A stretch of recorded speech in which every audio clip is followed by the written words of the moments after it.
everyone. So today we are going to do a budget with me. So we are budgeting our last paycheck of October. This Friday only I get paid. My husband gets paid every 2 weeks. I get paid every week. So this Friday is my last paycheck of the month, and again, my husband's won't be getting paid. So we are going to budget my paycheck today. I hope you guys are interested. Definitely keep watching if you guys want to see how we're going to allocate my paycheck. And then the next video will be our cash stuffing of all this coming from our budget. So definitely keep watching if you're interested in that. I do try to post every Thursday and Sunday. We do a budget with me on Thursday and a cash stuffing on Sunday. If you guys have any other videos that you'd like me to try and do, let me know.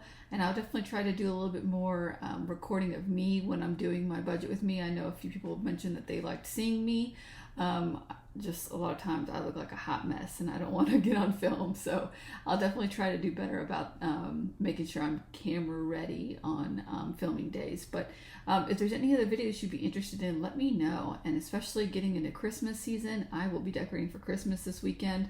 So if you guys are interested in any kind of vlog style stuff, let me know. I'll be happy to kind of show what decorations I do and things like that. If you guys are interested in anything outside of the budget, let me know. But let's go ahead and jump into it. So we are working right here. So again, just me getting paid. This is a prior number. Typically I budget around $5-10 a week for myself, but I did get a raise. I took on some extra responsibilities at work, so I will be getting paid more. So this week I have $612 coming. So we have that much money to work with. So this is our bills section. So again, fixed expenses is something I pay first. So we are a month ahead on our bills. So right now I typically will divide our bills over 4 paychecks depending on what bill it is. So our rent actually only comes out of 2 paychecks. It comes out when my husband gets paid.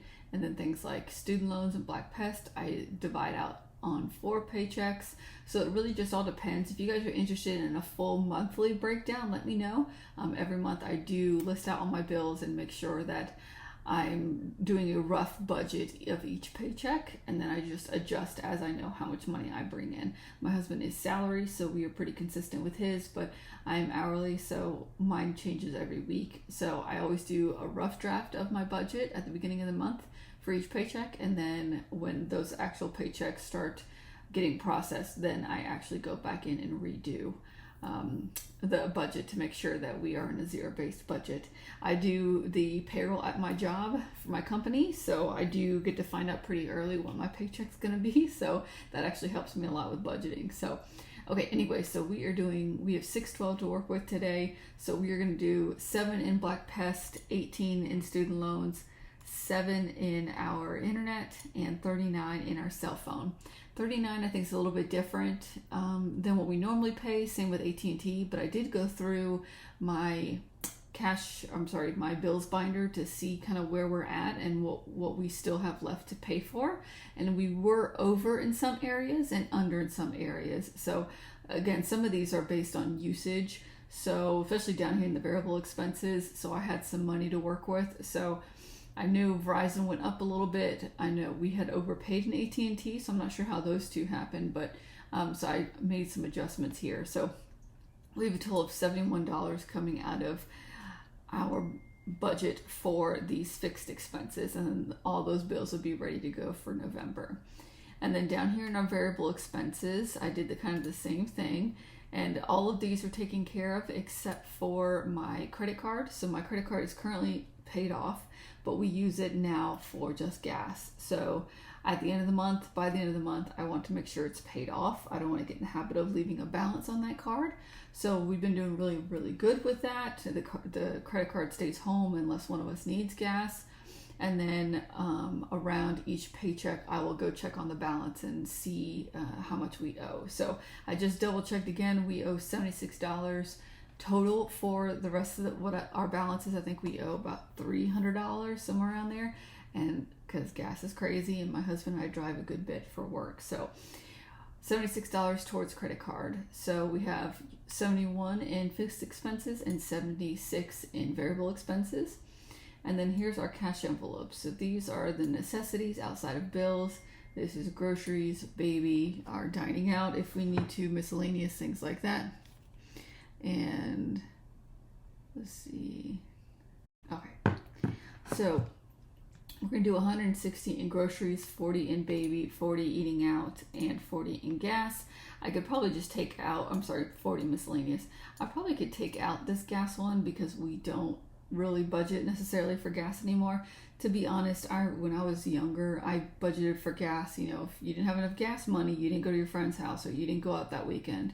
But as an adult making our own money, you know, we're going to go out no matter wherever we need to go. We're going to run errands. We're going to do a family fun thing on the weekend. So we're not going to not go because we don't have gas money. So that's where the credit card comes in. And then I just make sure that throughout that month, I watch and see what we're spending. And by the end of the month, I have the money to pay off that gas. So these right now are going to stay empty. Yard maintenance, we will probably not do anything for the rest of the year into next year since it is cold now where we're at. We probably don't need that anymore. And then pet care, we don't need anything right now. All of our animals have food and cat litter and stuff, so I think we're good there. All right, so in total we have $280 from our cash envelopes here. Total expenses is a total of $427, so that is our that is these things here. And then sinking funds is separate. So sinking funds is showing that there's numbers there when there's not, just because they're in white text right now. So there we go. Okay, so ignore this for right now, but this will eventually be zero once we know how much we have to work with. So that actually says that we have $35 left. So as of right now, we are showing $20 in date night, 10 in birthday, 5 in health, 10 in clothing, 10 in beauty, 10 in gifts, 2 in Amazon Prime, 7 in Mason's birthday, $10 in home maintenance, $10 in health deductible, 25 in our vet, 26 for Mason, nothing in retirement, and $5 for future home. I'm sorry, I run through these and then you can't even see them. I'm sorry, that was the last half here. So gifts, Amazon Prime, Mason, home maintenance, etc. So all that's here. So in total, we have 150 as of right here, and we still have $35 left that we need to use. So we could probably, I might just go ahead and say we're going to put 35 in hair because I believe that appointment needs to be coming up soon. So I need to make sure that we got our money in line for me to get my hair done. I get my hair done twice a year. I get a cut and a color. I do a very low maintenance color. That way I don't have to do touch-ups throughout the year or between sessions. So again, I go every 6 months to get a trim and a color. And then my husband goes every few weeks to get his hair cut.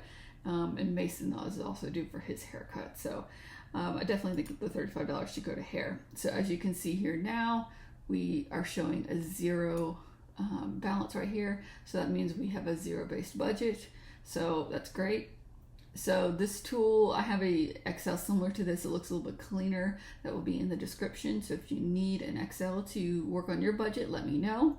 Or I'm sorry, go check the description and it's there. It's a Google document. So don't forget to download to your computer and then you can edit your own version. You can't edit it directly from the Google Doc that I'm providing. You need to download it or save it to your computer and then you can edit it. So this Excel is actually a bigger Excel than what you can see here. So if I zoom out here, we do have some cells hidden. We are actually, I'll show it to you. Unhide. So we actually have what I paid for, all of our October bills, and then I highlight when they come out of the bank account, and I put notes there on like confirmation numbers of everything being paid, and then this is our first paycheck, second, third, and now we're on the fourth. So I just hide these just to keep it clean so you guys can focus on one area. And then over here is actually where our denominations chart is.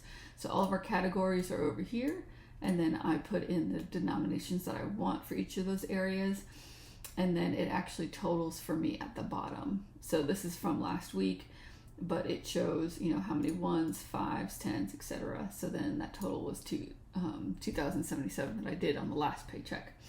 So if you guys are curious, this is what I use for my denominations. It works great. I think I might overcomplicate it, I guess. I mean, I need this anyways because I don't want to do the math for it, but when I actually do the video, I'll try and maybe write it down so you guys can kind of follow along and just see how much I'm putting in each area. Pretty much this information here. If you guys want to follow along, let me know if you like to see that stuff, or if you just prefer to listen and kind of watch what I'm doing versus actually seeing it, because I guess you can kind of read ahead. I don't know. You guys let me know what you like to watch, and what some of your other favorite YouTubers are doing. So let me know. I will try and do a few condensing, bill condensings throughout these cash stuffings if I see that we need it. I did buy some extra placeholder money. We just put Mason's money into his account, so he does now have a placeholder, and we have some placeholders up to 10,000 that we can put in. We do have a fully funded emergency fund at 10,000. And it is part of my automatic draft from the bank account. So once we get to like 11,000, that 1,000 will go into our high yield. That way we always just keep the 10,000 in our emergency fund, and then we'll continue to grow our high yield savings. So I hope that makes sense. If you guys have any questions, definitely let me know down below, and I will see you guys on the weekend when we do our cash stuffing. All right, thanks for watching. I'll see you guys later. Bye.